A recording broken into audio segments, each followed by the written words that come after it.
Esto es una parte importante. ¿Por qué es parte importante de tiroiditis? Buenas noches.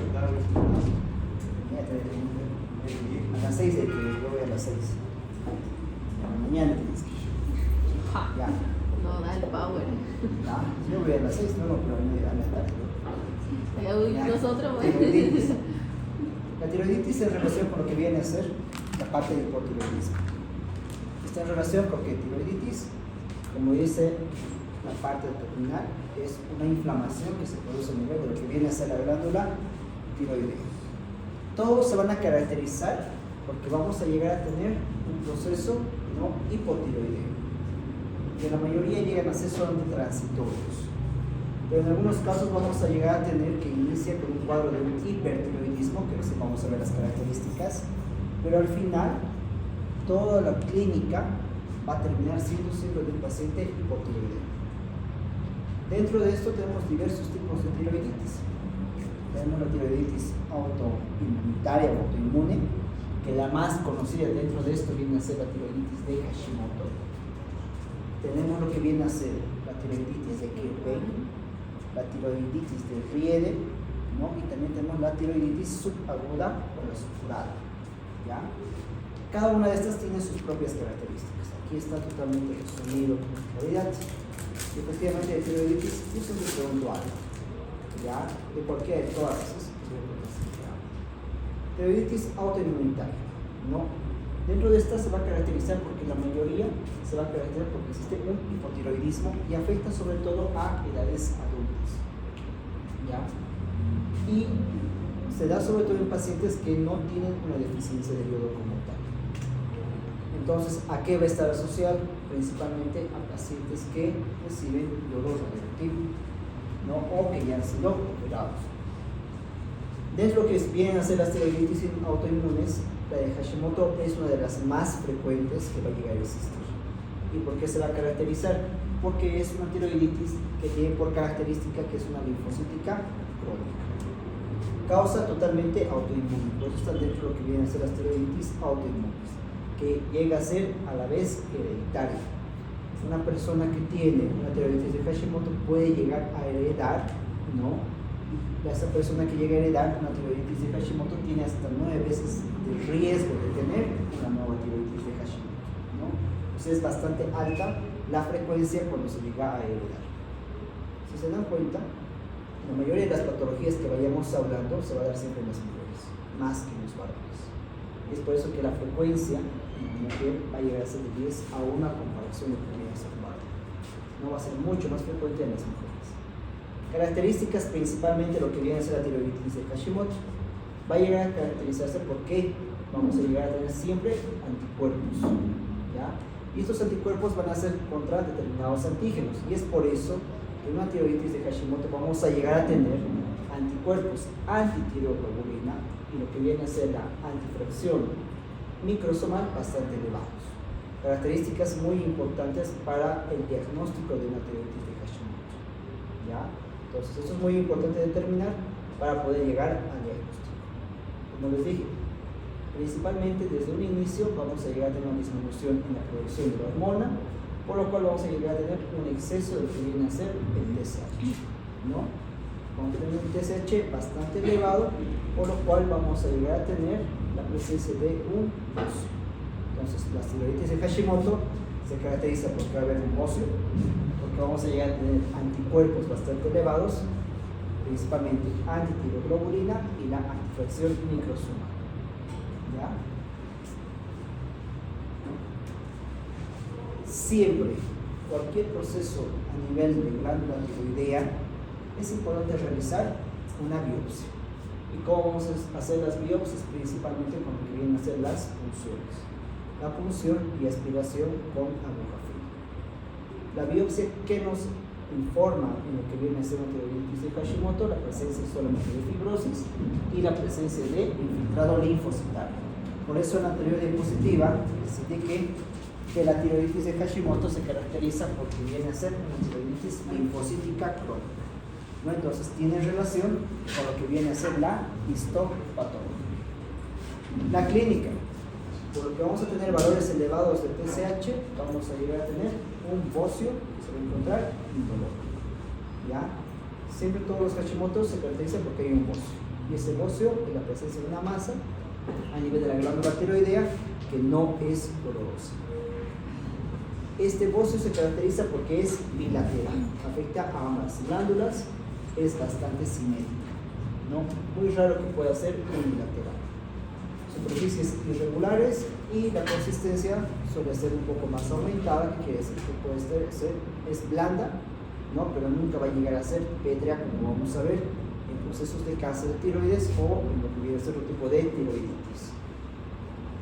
Aparte de lo que es la clínica, la histopatología, que son característicos de lo que es un Hashimoto, y la clínica como tal no es específica, porque vamos a ver que el resto de las patologías de tiroides van a llegar a presentar igual bocios que pueden ser indoloros, pueden tener dolor, otros pueden tener superficies regulares, como también pueden llegar a tener aumento de una consistencia, ¿no? Pueden ser blandos, pueden ser duros. Vamos a ir viendo que todos van a llegar a tener igual unas características, pero la clínica así como tal no nos va a dar específicamente, o vamos a sospechar en un cuadro específico, ¿no? Que nos va a ayudar a que podamos realizar biopsias para saber, ¿no?, frente a qué tipo histológico estemos, y también ir viendo la parte laboratorial, porque en la tiroiditis de Hashimoto, primero va a existir una disminución de la tiroxina, ¿no? ¿Por qué la disminución de la tiroxina? Porque vamos a llegar a tener anticuerpos antitiroglobulina, ¿no?, que nosotros es específico. Aumento de la TSH, típico en el Hashimoto, y a la vez títulos elevados de los anticuerpos que ya hemos hablado, los antitiroglobulina, los antitiroideos y los antiflexión microsomática. Un estudio que es muy importante dentro de lo que viene a ser, ¿no?, parte de tiroides es hacer los centellogramas. ¿Ya? Vamos a ver más adelante cómo se evidencia y cómo se ve los centellogramas en una glándula tiroidea.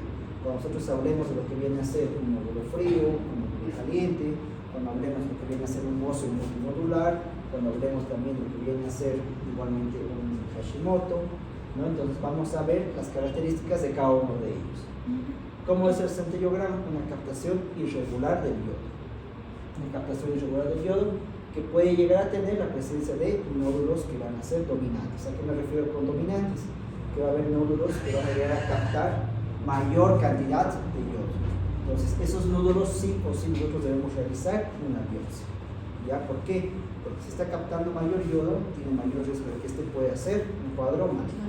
Es por eso que los Hashimotos tienen un riesgo también de que puedan convertirse en malignos. Entonces, todo lo que hemos estado hablando en la parte de lo que es el Hashimoto está en relación con cuadros de hipotiroidismo, ¿ya? Porque ya hemos visto esta imagen, ¿no? Hemos visto ya en la anterior clase de hipotiroidismo. Y esto viene a ser lo que se denomina el centellograma, ¿ya? Con esto nosotros podemos determinar qué tipos de nódulos podemos llegar a tener. Esto es lo normal. Si ustedes se fijan, esta es la captación normal, ¿no?, de lo que existe en la parte del yodo por la glándula tiroidea, ¿no? Lóbulo derecho, el lóbulo izquierdo y el istmo. Cuando nosotros hacemos un estudio de centellograma, podemos tener diversas patologías. Un bocio multinodular, que es lo que vamos a ver. Vamos a tener la enfermedad de Graves, nódulos calientes y nódulos fríos. Hemos dicho que en el Hashimoto podemos llegar a tener, ¿no?, la presencia de un centellograma que va a ser bastante difuso, pero va a haber la presencia de nódulos que pueden ser hipercaptantes. Y eso me refiero que si ustedes se fijan bien esta glándula tiroidea en el centellograma, vamos a llegar a tener la captación efectivamente de yodo, ¿no?, por todas las glándulas, pero vamos a tener sectores donde vamos a llegar a tener una mayor captación. Esto se llama, ¿no?, una hipercaptación de yodo. Y esto puede estar en relación con un bocio multinodular. Porque aquí vamos a tener 1, 2 y 3 nódulos que están llegando a captar mayor cantidad de yodo. ¿Qué pasa con el nódulo frío? ¿Por qué se llama nódulo frío? Porque es un sector de la glándula tiroidea que no capta nada de yodo.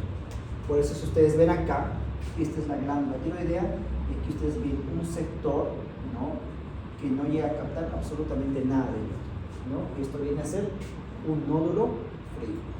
En la enfermedad de Graves, que está en relación con el hipertiroidismo, existe una hipercaptación de yodo. Por eso la captación llega a ser mucho mayor. Este es una glándula tiroidea hipercaptante. Pero si se fijan, es bastante homogénea en los lóbulos y también en la parte derecha. ¿Ya? Nódulo caliente, lo contrario a lo que viene a ser el nódulo frío. Es ese nódulo, no ese segmento de la glándula tiroidea, que llega a captar la mayor cantidad de yodo, ¿no? Que puede llegar hasta incluso a abarcar la totalidad. Ustedes se fijan muy bien, la glándula tiroidea acá no se dibuja muy bien, no se ve en realidad, solamente se ve la presencia de un solo nódulo que está captando todo el yodo, ¿no? Entonces esto viene a ser un nódulo caliente.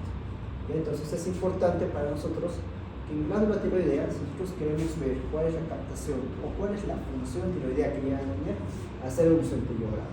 Yo con esto voy a poder determinar que cuántos nódulos existen, si será un nódulo caliente, un nódulo frío, o será una forma de Grace. Nos ayuda mucho en la parte del rostro, porque muchas veces tenemos nódulos que no son palpables y tampoco se puede determinar a veces por una ecografía, pero si yo hago un centellograma puedo identificar dos nódulos, ¿no? Entonces yo voy a hacer una biopsia de estos dos nódulos que llegan a ser hipercaptantes. Tratamiento de lo que viene a ser una tiroiditis de Hashimoto. Si está en relación con lo que viene a ser un hipotiroidismo, hay que hacer, ¿no?, tratamiento en base a eso. Hay que hacer una hormonoterapia, ¿no? Ayuda mucho a mejorar lo que viene a ser la sintomatología, ayuda también en la disminución de lo que viene a ser el óseo, porque estamos llegando a regular. Tiroidectomía se realiza así, principalmente cuando nosotros vamos a sospechar de un cuadro que ya llegue a ser neoplásico, ¿no? Cuando tiene muchos nódulos, tiene un óseo multinodular y solamente podemos funcionar, digamos, unos dos nódulos, pero hay otros dos que no podemos alcanzar porque son muy pequeños, ¿no? Siempre cuando nosotros tengamos diversos nódulos hay que tratar de funcionar todos, porque uno de esos puede tener células malignas. Entonces, cuando tenemos una sospecha, hay que hacer una tiroidectomía total. ¿Cuándo es otra indicación en una tiroiditis de Hashimoto de hacer una tiroidectomía? Cuando el óseo es bastante grande, ¿no? O a pesar del tratamiento no se llega a resolver, no disminuye el tamaño, ¿no? Entonces, con fin estético se puede llegar a realizar. O cuando este óseo es demasiado grande y está ocasionando compresiones, porque el óseo puede llegar a causar compresiones a nivel de la tráquea, a nivel del esófago, a nivel de los grandes vasos, ¿no? A nivel de la región del cuello, ¿no? Carótida y la yugular, principalmente. O también podemos llegar a tener compresión del nervio laringeo, ¿no? Entonces, en esas tres situaciones es cuando vamos a realizar una tiroidectomía en una tiroiditis de Hashimoto. ¿Ya? ¿Dudas de eso? Nada. La siguiente, tiroiditis de Kerbein. ¿Por qué se caracteriza? Es de igual manera una inflamación a nivel de lo que viene a ser la glándula tiroidea. Como les dije hace rato, es siempre más frecuente en las mujeres, en países que se dan sobre todo desarrollados, pero tiene una característica. ¿Y cómo vamos a llegar a diagnosticar una tiroiditis de Kerbein? Porque existe siempre una infección respiratoria viral previa. Un paciente que tiene una infección respiratoria viral y determinamos que hay un bocio secundario a eso, o sea, al momento de la infección respiratoria hay un bocio, ¿no? O después de haber cursado una infección respiratoria, entonces muy probablemente sea una tiroiditis de Kerbein. Ya, entonces, para que exista una tiroiditis de Kerbein, sí o sí debe existir una infección respiratoria viral. Si no, no podemos hablar de una tiroiditis de Kerbein. ¿Por qué se caracteriza? Porque va a haber la presencia de un aumento en la glándula tiroidea, ¿no? Y a la vez esa glándula va a llegar a ser dolorosa. Ahora en el Hashimoto decíamos que por lo general era indolora, ¿no? Aparte de eso va a tener toda la sintomatología de un proceso respiratorio viral. Febrículas, disfagia, astenia. Puede llegar a tener una sintomatología de inicio como un hipertiroidismo, pero después se acentúa y viene a ser un hipotiroidismo como tal, ¿no? Entonces, todo en relación con un proceso viral. Laboratorialmente, ¿qué vamos a llegar a tener? Velocidad de eritrosedimentación anular, ¿no? No va a haber leucocitosis, porque no es un proceso infeccioso bacteriano, ¿no? Es viral. Vamos a llegar a tener una linfocitosis, podemos llegar a tener el hemograma, pero sobre todo vamos a pedir una velocidad de eritrosedimentación que va a estar aumentando. Que esto efectivamente no lo vamos a ver quizás un Hashimoto. Una consulta, las infecciones virales por lo general provocan un aumento de la velocidad de alimentación. Sí. Por lo general, ¿no? Sí. Histopatológicamente, como he dicho siempre, todo proceso, ¿no? A nivel de glándula tiroidea, hay que hacer función y aspiración con aguja fría. Esta patología que nos va a mostrar la presencia sobre todo de infiltrados linfocíticos, pero hay que tener mucho cuidado, porque el de Hashimoto hemos dicho que también tiene infiltrados linfocitarios, pero eso es un cuadro linfocítico crónico. En cambio acá vamos a tener granulomatosis, sí o sí, y a la vez infiltrados. Y en todos vamos a encontrar mononucleares, neutrófilos y linfocitos, ¿no? Todo eso va a ser característico de lo que viene a ser una tiroiditis de Kerbein. Tratamiento. Como es solamente un proceso de una infección secundaria, una infección viral, aquí no hay que hacer tiroidectomías. ¿Ya? ¿Podemos hacer una punción? Sí, para determinar esta patología. Pero si tenemos los antecedentes, podemos llegar directamente al diagnóstico. ¿Cuál va a ser el tratamiento? Si es un proceso viral, hay que dar antiinflamatorios. Podemos utilizar en cuadros que sean un poco más severos, corticoides. ¿Ya? Independientemente del tratamiento, este cuadro de una tiroiditis de Kerbein sí o sí se autolimita entre 2 a 5 meses. O sea, el mozo que ha aparecido junto con el proceso infeccioso, en 2 a 5 meses va a llegar a desaparecer, ¿no? Porque es un proceso viral, es como un resfrío que tiene su tiempo, 2, 3, 4 días, y después automáticamente no tomamos nada y se automáticamente, ¿no? Entonces lo mismo ocurre con esto. Y característica que no deja ningún tipo de secuelas porque es un proceso totalmente benigno. La supurada, que es todo lo contrario, la de Kerbein, proceso viral. La supurada y es un proceso bacteriano. ¿Qué características tiene la tiroiditis aguda supurada? Que para que exista esto sí o sí tiene que haber un proceso infeccioso. ¿En dónde? En la cabeza y en el cuello, ¿no? Porque por contigüidad y por la parte de la contaminación hematógena vamos a llegar a tener un proceso de una tiroiditis, ¿no? Que ya se denomina supurada. Clínicamente, ¿cómo se caracteriza? Porque vamos a tener todos los signos de flebosis: dolor, calor, eritema, ¿no? O sea, todos los signos de flebosis. Con dolor a la palpación, y a la vez podemos llegar a tener, si es un cuadro ya mucho más avanzado, signos de infección generalizada, hablando ya de una sepsis, ¿no? Laboratorialmente, vamos a encontrar, aquí sí vamos a encontrar leucocitosis, ¿no? Con neutrofilia. ¿Ya? La parte tiroidea se encuentra normal, no hay ningún tipo de alteración. Ecográficamente, si vemos una ecografía podemos encontrar zonas con abscesos o incluso zonas necróticas. Eso se comporta como cualquier proceso, ¿no? De un absceso a cualquier nivel. ¿Ya? Tratamiento. ¿Cuál va a llegar a ser el tratamiento? Si es un proceso bacteriano, acá sí tenemos que utilizar antibiótico terapia, ¿no? ¿Cómo vamos a saber qué antibióticos vamos a utilizar? Lo más correcto es hacer cultivo más anticlorado, ¿no? Y si tenemos muchos abscesos o hay una necrosis que es muy marcada, entonces debemos realizar sí o sí un drenaje quirúrgico. ¿Ya? Entonces, antibióticos, si es un cuadro mucho más severo, podemos realizar un drenaje. Y la otra tiroiditis, que viene a ser la tiroiditis de Riedel. La tiroiditis de Riedel se caracteriza principalmente porque existe ya una destrucción a nivel de la glándula tiroidea. Y es una destrucción que se produce que va a ser bastante difusa, no es homogénea, y a la vez va a haber la presencia y un cambio a nivel de las células, va a existir una fibrosis de la glándula. Es por eso que por su característica, por la fibrosis que llega a producir esa destrucción de las células dentro de la glándula tiroidea, tiene por característica que llega a ser una glándula tiroidea beta. Es una característica típica de lo que viene a ser la tiroiditis de Riedel. Vamos a palpar una glándula que va a ser bastante dura, ¿no? Como si fuese una piedra, que nos puede hacer presumir que fuese un cáncer de tiroides. ¿Ya? Patología poco frecuente. La etiología totalmente desconocida. Se cree que puede estar asociado a lo que viene a ser una fibroesclerosis. En la fibroesclerosis se produce ese cambio de epitelios que se llegan a producir. ¿no? Pero va a existir una fibrosis. La patología va a ser importante para el diagnóstico. ¿Qué vamos a encontrar en la patología? Nos va a permitir a que no existan células malignas, pero vamos a encontrar un proceso de una fibrosis de toda la glándula. ¿Pero por qué es importante? Porque podemos hacer los diagnósticos diferenciales con cualquier proceso de un carcinoma folicular o carcinoma anaplásico, ¿no? Entonces es muy importante para poder realizar diagnósticos diferenciales, realizar la biopsia. Tratamiento solamente con hormonas tiroideas, la administración de corticoides, ¿no?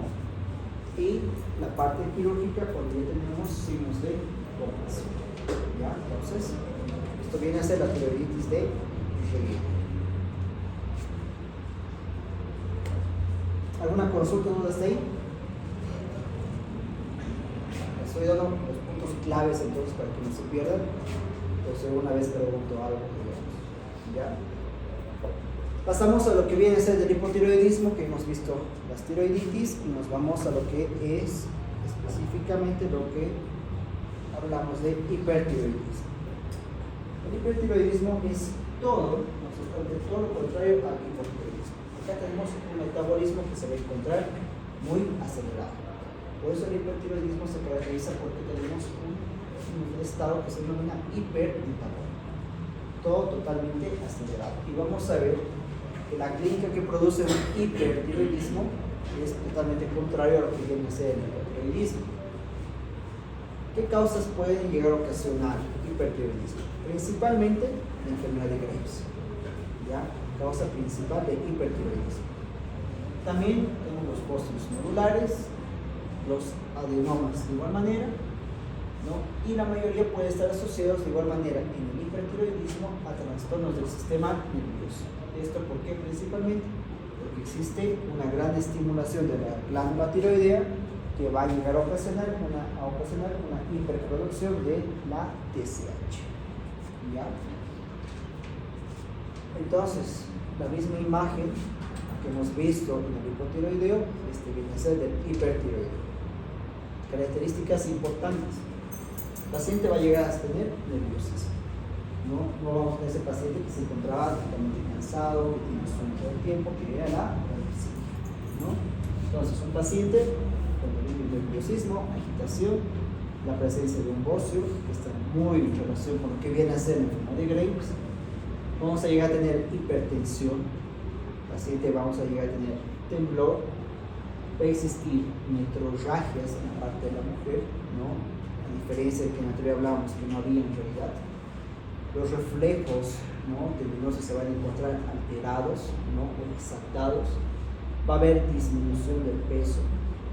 Vamos a llegar a tener de igual manera en la parte gastrointestinal diarreas, a lo que en hipo teníamos constipación o estreñimiento, y vamos a llegar a tener una intolerancia a lo que viene a ser el calor, ¿no? El hipotiroidismo era una intolerancia al frío, la taquicardia, ¿no? Y ciertas características que se van a ocasionar en lo que viene a ser la enfermedad de Graves, como ser el exophthalmos, ¿no? Dentro de lo que viene a ser el hipertiroidismo, a la vez que es una enfermedad que puede estar desencadenada por diversas situaciones, una de las complicaciones que se puede dar dentro de esto viene a ser la crisis tirotóxica. Y la crisis tirotóxica es lo que mata al paciente que tiene un hipertiroidismo. ¿Por qué lo va a llegar a matar? Porque vamos a llegar a tener principalmente sintomatologías en la parte del sistema nervioso central y en la parte cardíaca, ¿no? Entonces, cuando tenemos un hipertiroidismo que se encuentra mal controlado, los pacientes pueden llegar a tener sintomatologías. ¿Qué sintomatologías que están en relación con la crisis tirotóxica? Principalmente, pacientes totalmente irritables, pacientes con una hiperhidrosis. La hiperhidrosis es la sudoración excesiva, ¿ya? Una gran intolerancia al calor, pero ¿qué es lo que llega a matar? Principalmente la sintomatología cardíaca. ¿Qué hacen? Taquicardia, hacer arritmias, ¿no? Entonces, eso es lo que llega a matarles, ¿no? Entonces, esto es importante tenerlo en cuenta en cuanto a lo que viene a ser las crisis de tirotoxicosis. Y el tratamiento lo vamos a ver más adelante de todo eso. Entonces, vamos desarrollando el resto de los cuadros dentro del hipertiroidismo. La enfermedad de Graves. La enfermedad de Graves, como les dije ya desde el inicio, mujeres, siempre más frecuente. ¿En qué edades? Entre los 20 y los 40 años principalmente. Características. Todo paciente con Graves va a llegar a tener hipertiroidismo, óseo y exotalmos. Eso es lo típico de una enfermedad de Graves, ¿no? Se da principalmente en zonas en las cuales existe una mayor ingesta de yodo, ¿no? Por lo cual es una enfermedad que está en países ya desarrollados, no en vías de desarrollo. ¿Por qué se llega a caracterizar? ¿Por qué se llega a dar? Principalmente porque existe una estimulación, ¿no? Principalmente por anticuerpos, los cuales van a permitir que exista una mayor producción de la hormona de la TSH.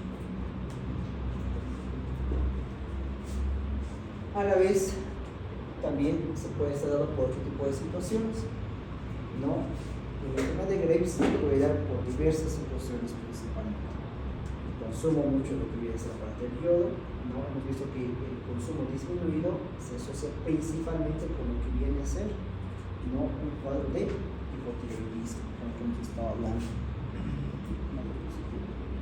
Esta es la enfermedad de Graves, ¿no? Vamos a llegar a tener los oftalmos, el bocio que lo podemos ver, ¿no? Y laboratorialmente todo lo que viene a ser en relación con lo que es el hipertiroidismo, ¿no? Fíjense, los oftalmos bien marcados. ¿Cómo vamos a hacer el diagnóstico de lo que viene a ser una enfermedad de Graves? Principalmente porque vamos a llegar a tener una masa, que es el bocio, ¿no? El bocio puede ir incrementándose en tamaño, vamos a tener signos y síntomas de un hipertiroidismo típico, si no está bien controlado, de las crisis tirotóxicas, y hay que hacer la parte laboratorial. Hemos hablado en la anterior clase, T3 y T4 se encuentran muy elevadas, y una TSH la puede encontrar disminuida o si no, totalmente indetectable. Principalmente en los cuadros de crisis tirotóxica, la TSH viene a ser indetectable, porque es un cuadro ya mucho más severo y un cuadro agudo. ¿Qué también vamos a encontrar? Anticuerpos tiroideos. Es importante realizar ecografía y tomografía, ¿no? Para determinar si este bocio está comprimiendo estructuras adyacentes o no, y la ecografía principalmente para ver si hay nódulos que se los puede identificar con ecografía. Si no, centrifugado. Entonces, los bocios se los va a ver de esta manera. Esta es una glándula bastante grande. De igual manera, vamos a tener bocios, los cuales pueden ingresar incluso hasta la cavidad torácica, ¿no? Como ustedes pueden ir viendo, son bastante grandes que podemos identificar. La tomografía, más que todo, nos va a ayudar no para la parte de determinar a qué nivel se encuentra, sino para ver si existe compresión de estructuras adyacentes. Tratamiento de la enfermedad de Graves es un proceso que nosotros debemos tratar de resolver rápido, principalmente si estamos frente a una crisis tirotóxica. Muchos de los pacientes se los diagnostica principalmente con las crisis tirotóxicas, ¿ya? ¿Qué tratamiento vamos a utilizar? Cuando tenemos una crisis tirotóxica, los beta-bloqueantes es el medicamento ideal a utilizar, ¿no? En una crisis tirotóxica. Porque si hablamos solamente de hipertiroidismo, un paciente ya diagnosticado con enfermedad de Graves que no curse con una crisis tirotóxica, vamos a utilizar otro tipo de medicación, propiltiroxilo, o también podemos utilizar el metilazol, ¿no? Estos dos tratamientos para lo que viene a ser el hipertiroidismo. ¿Cuál es su función? Bloquea lo que viene a ser, ¿no? La producción lo que es de la hormona tiroidea.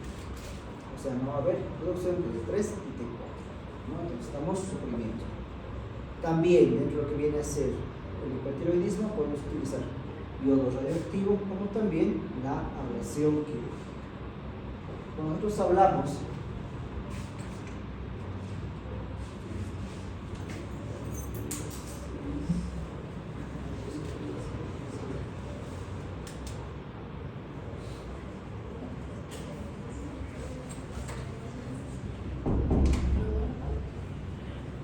tenemos una crisis tirotóxica, por más de que demos propiltiroacilo o metimazol, no vamos a hacer nada. El tratamiento de salvataje en una crisis tirotóxica viene a ser los beta bloqueantes, ¿no? ¿Cuál es preferencia? El propanolol, ¿no? ¿Y por qué vamos a dar un beta bloqueante? Principalmente porque disminuye todo lo que son los síntomas adrenérgicos, todos esos síntomas que producen la excitabilidad. Entonces vamos a llegar a dar los beta bloqueantes, ¿no? Entonces este es el ideal para una crisis tirotóxica, ¿no? Podemos asociar a otro tipo de medicamentos, principalmente los corticoides, para ayudar en lo que viene a ser el control de efectos hipermetabólicos, todo lo que hemos visto, ¿no? Que llega a producir un hipertiroidismo.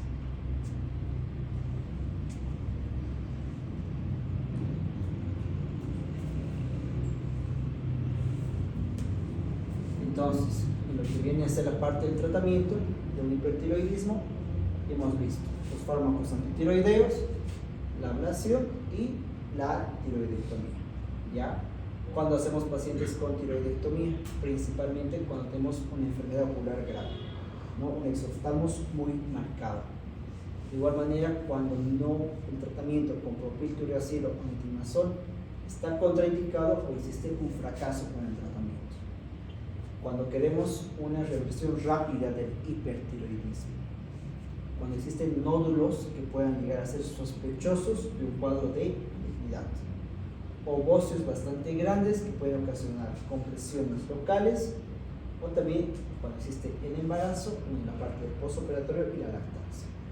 Estas son indicaciones de una tiroidectomía en pacientes con enfermedad de Graves. En el caso de que la mamá tenga una bebé embarazada, ¿cómo se llama el mortal de toda la tiroidea? Exactamente. Por eso directamente optamos por lo que viene a ser la parte quirúrgica.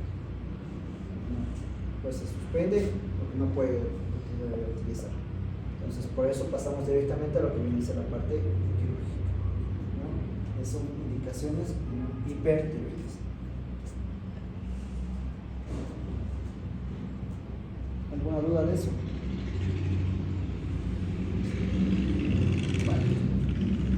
Otros cuadros que son menos frecuentes que se pueden llegar a dar dentro del hipertiroidismo tenemos el adenoma tóxico. Adenoma tóxico se caracteriza porque vamos a llegar a tener la presencia de un nódulo, ¿ya? Un nódulo único que va a tener por característica que va a llegar a tener toda la función en realidad de la glándula tiroidea. Y es un nódulo que va a llegar a tener una función autónoma, no va a ser dependiente de la glándula tiroidea. Es como si tuviésemos una glándula tiroidea dentro de otra, ¿no? Que va a llegar a tener su propia función. Por eso se denomina adenoma tóxico, ¿ya? Esto principalmente está en relación porque se producen mutaciones, principalmente a lo que viene a ser el receptor TSH, y se caracteriza porque es una glándula tiroidea que se va a estar hipertrofiada, que se puede asociar a ovocios bastante grandes. Eso está asociado a ovocios retroesternales. Otra característica, sintomatológicamente, la sintomatología es bastante leve que puede llegar a producir. Las hormonas tiroideas podemos llegar a tener elevaciones, pero vamos a llegar a tener una TSH que va a estar disminuida, ¿no? Por eso está dentro lo que viene a ser el hipertiroidismo, ¿ya? TSH bajo, T3 y T4 elevadas. Acá, a diferencia de lo que hemos hablado del Hashimoto, no existen anticuerpos antitiroideos. Diagnóstico, principalmente con lo que viene a ser la parte clínica. Hay que hacer la mamografía para determinar si existe uno o dos nódulos que puedan llegar a existir, ¿no? Y el tratamiento va a estar en relación principalmente, ¿no? Con lo que hay que dar yodo radioactivo, o hay que hacer tiroidectomía, o hasta incluso se hace una ablación, aunque se hacen las ablaciones por lo general con etanol, ¿ya? No hay necesidad de dar antitiroideos porque se ha demostrado que no existe una eficacia psicológica. Lo mismo que hemos visto en la anterior diapositiva, ¿no? El diagrama, tiroides normal, viene a ser un bocio bastante hipercaptante, pueden ver la comparación, ¿no? Que aquí estaríamos hablando de una enfermedad de Graves. Tenemos las tiroiditis, los cuales son unas hipocaptantes, ¿no? Esto podemos tenerlo en un Kerbein, podemos tenerlo en curada, podemos llegar a tener en no existe una captación de yodo. Los adelomas que hemos visto que se caracterizan principalmente porque existe una captación si hablamos de un nódulo caliente, ¿no? Pues lo pueden determinar muy bien. O los bóceos multinodulares, ¿no? Que nosotros podemos ver directamente cuáles son los bóceos o los nódulos que van a llegar a tener una mayor captación de yodo, ¿no? Entonces es importante realizar un centellograma para poder nosotros identificar estas características.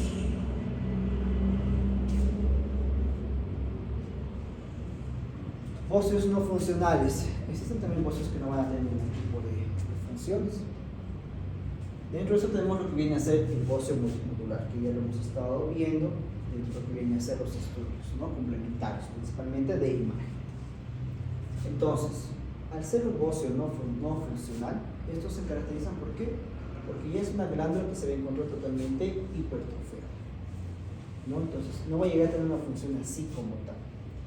Va a llegar a tener muchos nódulos, que estos son totalmente asimétricos, como hemos visto acá, ¿no? Podemos llegar a tener diversos tamaños, por eso se caracteriza el bóceo multinodular, pero alguno de estos puede llegar a ser maligno. Por eso los bóceos multinodulares están en relación con un carcinoma, aunque en bajo porcentaje de un 5 a un 10%, pero es importante siempre funcionar todos los nódulos para ver que no tengamos células malignas.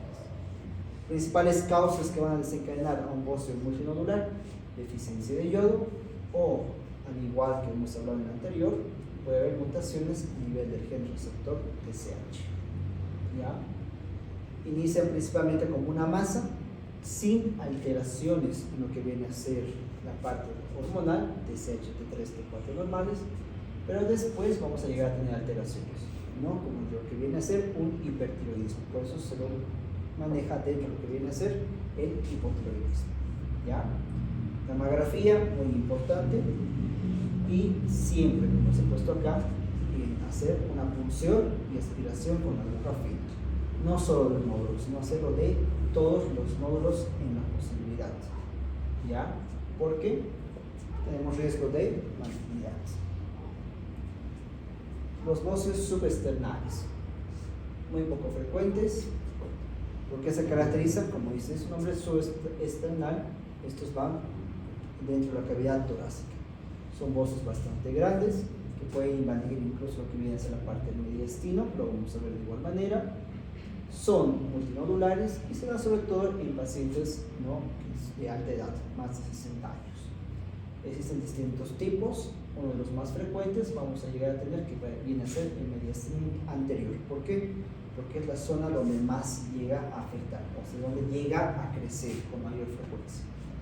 ¿Vamos a llegar a tener otros subtipos? Sí, los que se extienden hacia la parte lateral, que vamos a llegar a tener una afectación de grandes vasos, de la parte de la tráquea y la parte, ¿no?, lateral del cuello, que hasta incluso puede tener una afectación del nervio laringeo recurrente, ¿no? Entonces, más frecuente va hacia la parte intratorácica. Y el tercer subtipo, que es menos frecuente, que puede llegar a afectar la parte mediastínica, y a la vez se caracteriza porque estos en realidad no tienen una comunicación con la glándula cervical así como tal, por lo cual van a llegar a tener una irrigación propia. No es una clasificación que existe dentro de lo que vienen a ser los bóceos, ¿no?, subesternales. Entonces, en resumen, cuando ustedes siempre identifiquen la presencia de un bóceo, ¿ya?, ustedes tienen que determinar, ¿no?, el tamaño del bóceo. Hacer de preferencia siempre una punción para determinar si sea algo benigno o llegue a ser algo maligno. Siempre hormonas tiroideas, TSH, T3 y T4. Indagar enfermedades anteriores, típico como si hacemos una historia clínica, ¿no? Si son bóceos grandes, más de 5 centímetros, tenemos que sospechar ya de sintomatología compresiva. ¿Cuáles van a ser las principales estructuras que llegan a comprimir? Tráquea, esófago y los grandes vasos, ¿no?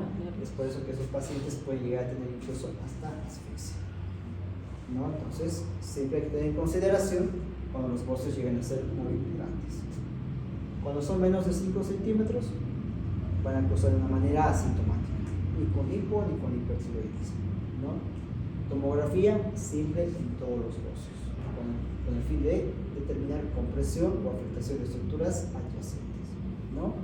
Y a la vez la tomografía, aparte de que podemos identificar si existe afectación de estructuras adyacentes, por la parte de sus bordes podemos determinar si podrá ser un cuadro benigno o maligno, porque cuando son benignos son totalmente irregulares, cuando son malignos tienen por característica de que estos llegan a ser de bordes irregulares, algo que igual que en la ecografía nos ayuda mucho en esa parte. Los nódulos tiroideos, de igual manera, los nódulos tiroideos efectivamente estos se caracterizan porque ya llegan a ser neoformaciones, los cuales nosotros podemos llegar a palpar dentro de las glándulas tiroideas, ¿no? Antes se consideraba, como hemos visto en los centriogramas anteriores, la presencia de nódulos fríos y de nódulos calientes, ¿ya? Características también, que estos nódulos pueden ser benignos, como también pueden llegar a ser malignos, más frecuente en las mujeres, y aparece sobre todo en edades intermedias, entre los 30 y los 50 años, pero a mayor edad, mayor riesgo de tener un nódulo tiroideo.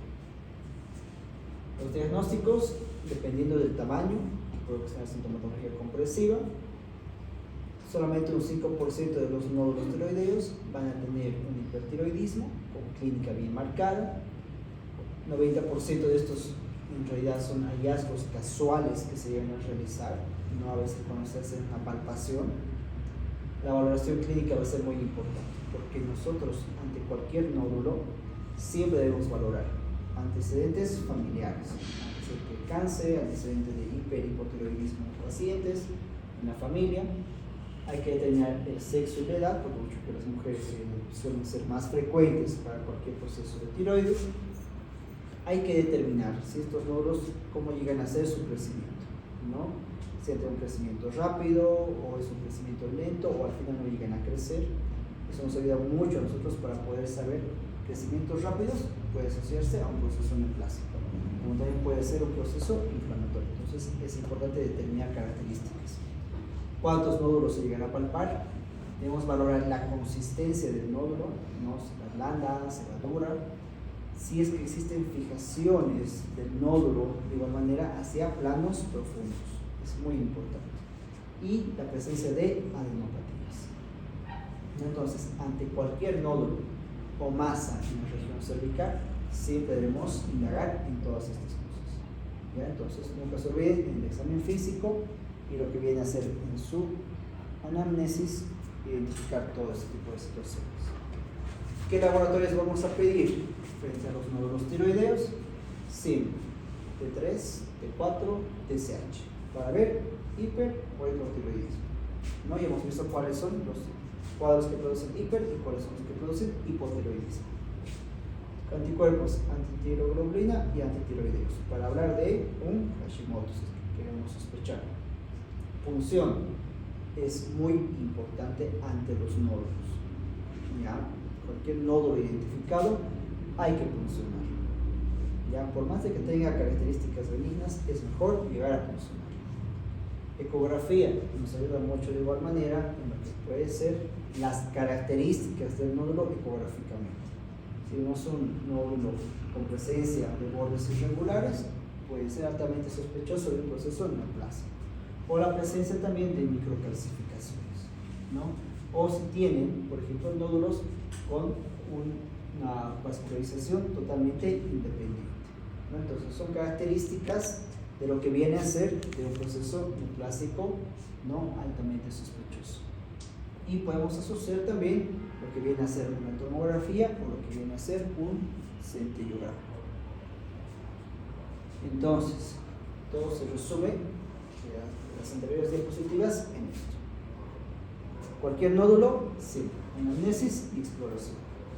A todos hay que pedirles TSH para saber si estamos en un hipo o en un hipertiroidismo, ¿no? TSHs bajas, estaríamos frente a un hipertiroidismo, ¿no? Hay que hacer gammagrafía. Habrá nódulos fríos o nódulos calientes, ¿no? De acuerdo a eso, si es un nódulo caliente, principalmente va a ser el nódulo frío es hipofuncionante, ¿no? O sea, no tiene función. Por el otro lado, TSH normal o elevado. Estamos frente a un hipotiroidismo. Hacemos de preferencia una ecografía, ¿no? Ecografía nos va a dar la sospecha si puede ser esto un proceso neoplásico, ¿no? Si será una sospecha alta, puede llegar a ser una baja sospecha, muy baja sospecha, o tiene todas las características de benignidad, ¿no? Cuando tiene todas las características de benignidad, no hay necesidad de hacer punción, ¿no? Ahora, cuando uno hace la ecografía, hay que tener en cuenta que las ecografías son operadores dependientes. Entonces, muchas veces no hay que confiarse en lo que les reporta el ecografista, ¿no? Por eso, cuando van a ustedes a la práctica, yo no veo el informe, yo veo las imágenes y luego recién leo el informe, ¿no? Porque a veces no hay concordancia. A mí me tocó operar en la parte abdominal, ecografías que me decían que no hay nada, sin embargo había peritonitis. No podía identificar el líquido libre, no se puede determinar la causa, entonces, como les digo, es operador, ¿no? Entonces, no hay que confiarse mucho. Por eso siempre yo prefiero hacer, ante un nódulo, aunque sea benigno, yo prefiero hacer siempre punción. Porque la histopatología es mandatoria, ¿no? Entonces, por eso aconsejo cualquier nódulo, siempre histopatología, ¿no? Lo que viene es la parte citológica. Y de acuerdo a eso, nosotros ya vamos a ver, ¿no? Si será maligna, si va a ser benigna, o al final no nos da ningún tipo de diagnóstico, ¿no? Entonces, a veces hay histopatologías que no son determinantes y hay que volver a repetir, ¿no? Y de igual manera, al momento de realizar una biopsia, una punción, hay que tener mucho cuidado y hay que hacerlo con guía ecográfica. ¿Por qué hay que tener cuidado? Porque a veces nosotros podemos puncionar, ¿no? En un lugar que no estemos ni siquiera dentro del nódulo. Entonces nos va a salir un falso negativo, ¿no? Entonces, con la guía ecográfica yo voy a poder identificar dónde se encuentra el nódulo, funcionar en la zona media como tal debería ser, ¿no? Entonces voy a tener una muestra que sea realmente representativa, ¿no? Entonces es muy importante revisar, ¿no? Y cómo vamos a ver la parte ecográfica, ¿no? La parte de malignidad y benignidad. Benigno, fíjense, bordes totalmente regulares. ¿Cómo se llama esto? Anecoico y precoico. No, ¿no? Entonces, típico de un cuadro benigno, ¿ya? Cuando nosotros ya nos vamos al otro lado de un cuadro de malignidad, podemos ver, fíjense, microcalcificaciones. Esto es ya se ha diagnosticado directamente por ecografía, ¿no? Podemos llegar de igual manera a tener múltiples zonas, una zona bastante densa y una anecoica, ¿no? Podemos tener zonas en las cuales vamos a tener igual como si fuese una masa que existiera dentro, ¿no? Entonces vamos a tener diversas zonas que podemos ir indagando, por ejemplo acá, fíjense, ¿no? Entonces tenemos dos imágenes. Entonces yo no voy a funcionar sobre esto, voy a hacer la función sobre esto, ¿no? Entonces ecografía nos ayuda mucho. Hay que hacer funciones, sí. Hay algo que ya nos va a dar el diagnóstico definitivo, sí, pero es mejor realmente realizar una punción, ¿no? Ante cualquier imagen sospechosa. ¿Dudas hasta ahí? ¿Alguna pregunta? Cáncer de tiroides. Cáncer de tiroides, existe una clasificación. Vamos a llegar a tener el carcinoma diferenciado de tiroides, el poco diferenciado, el carcinoma medular de tiroides y el carcinoma anaplásico. Lo vamos a desarrollar los cuatro en realidad. La incidencia, desde el inicio, en las mujeres es más frecuente que en los hombres, ¿ya? Entonces siempre nódulos en mujeres hay que tener más cuidado que en los varones, ¿no?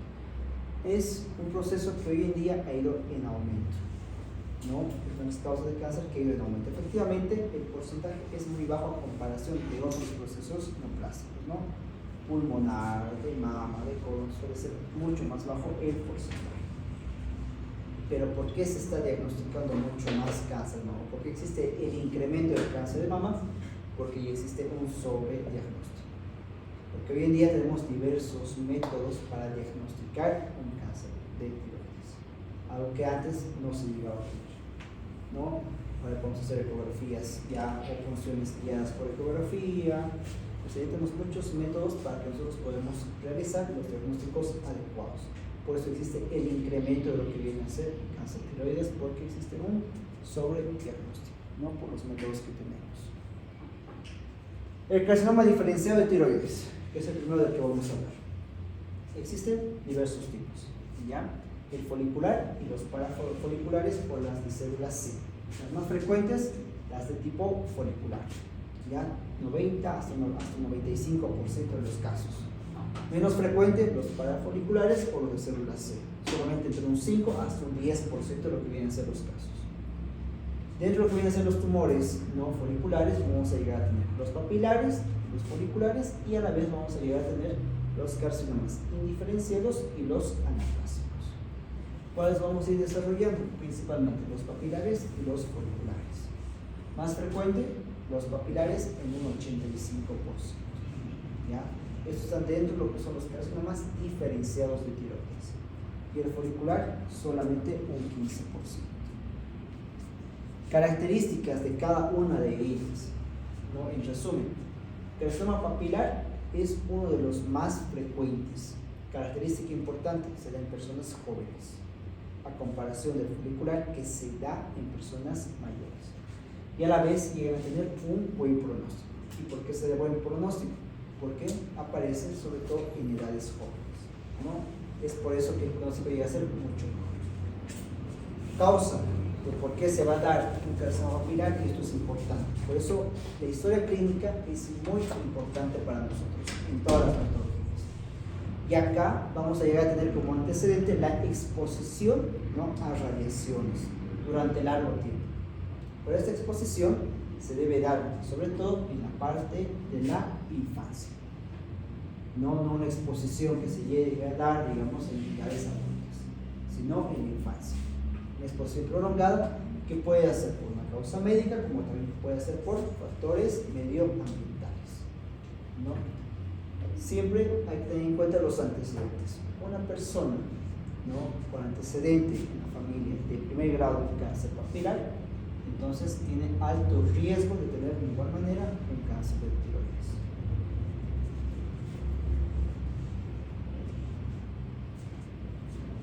Características, anatomía patológica.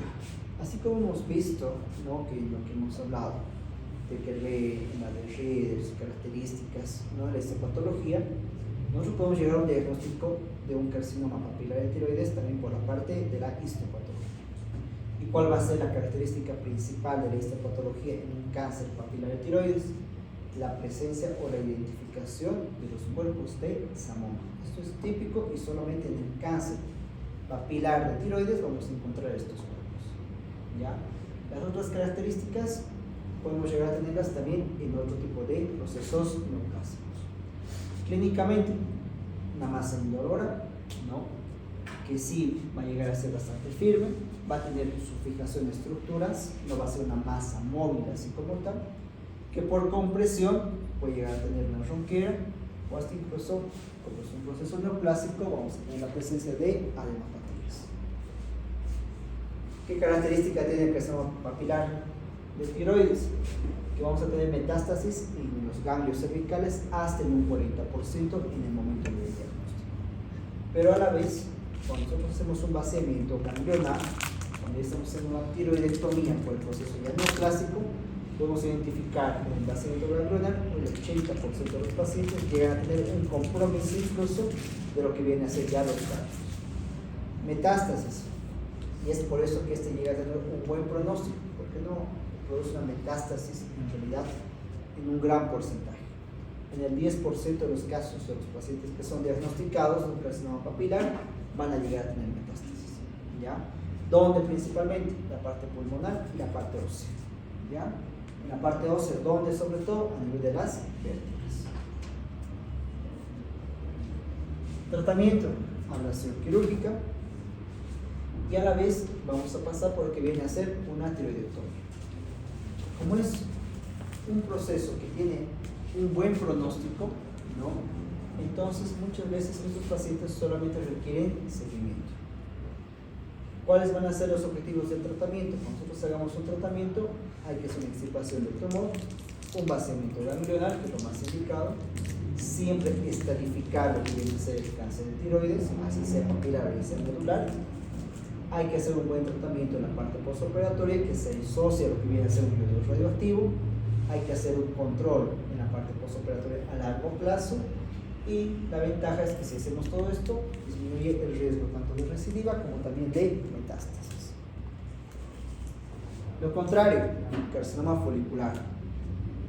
En personas mayores sobre todo, ¿ya? Este es el que tiene una mayor mortalidad y este es el que suele tener un mal pronóstico, ¿no? Pero ya vamos a ver otros que tienen un peor pronóstico, que el porcentaje de supervivencia viene a ser del 1% nada más.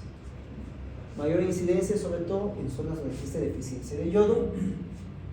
No tiene relación a comparación del papilar a la exposición de radiaciones, ¿no? Entonces, la deficiencia de yodo va a ser una causa por la cual se pueda desencadenar un carcinoma folicular de tiroides. Existe otro subtipo que es bastante agresivo, que viene a ser el carcinoma de células de Hurter, que se llama, que principalmente se caracteriza por la presencia en la parte de la histopatología de células oxífilas, características que principalmente se da entre los 60 hasta los 75 años. Clínica lo mismo que la anterior. En la masa podemos llegar a tener ya alteraciones en la parte de la voz, dolor de ronquera. Si es un cuadro ya mucho más avanzado, una masa que va a ser mucho más pétrea, laboratorialmente puede haber un estado tiroideo, puede asociarse a crisis tirotóxicas. Diagnóstico: la punción aquí va a ser importante, porque si en el otro veíamos los cuerpos de Samoma, que era característico, acá en lo que viene a ser un carcinoma folicular de tiroides vamos a ver la identificación de conductos vasculares, que va a ser típico de lo que es un carcinoma folicular de tiroides. El pronóstico llega a ser desfavorable a comparación de lo que es el papilar de tiroides. Tratamiento: acá es netamente quirúrgico, ¿no? Cirugía sí o sí van los pacientes, sobre todo aquellos que llegan a tener tumores que miden más de 2 centímetros, y eso podemos asociar lo que viene a ser una radioterapia. Quedamos acá y el siguiente miércoles terminamos. Nos faltan 5 diapositivas. Pero no vamos a terminar, ¿no? No sé. Ay, qué mentira.